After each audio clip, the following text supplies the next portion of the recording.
ഇത് ഒരു ചീരയിൽ നിന്നാണ് ഇത് കിട്ടുന്നത്. ഒറ്റ ചീരയാണത്. ഒരു ചീര അതിൻ്റെ മുന്നേ ഞാൻ പൊട്ടിച്ചിട്ടുണ്ട്. ഇപ്പോൾ വീണ്ടും അതിലുണ്ടായതാണ് ഇപ്പോൾ പൊട്ടിക്കുന്നത്.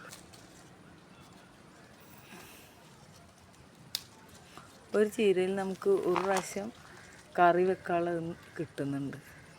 പിന്നെ അത് പൊട്ടിച്ചതിന് ശേഷം പിന്നെ വീണ്ടും അതിൽ നിന്ന് കിട്ടുന്നുണ്ട്.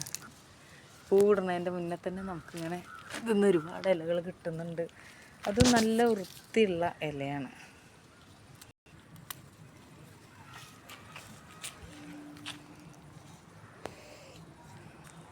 ഇതണ്ട ഒരു കറിക്ക് നമുക്കൊരു കറിക്കുള്ള ഒരു പച്ചയിൽ നിന്നും അതോ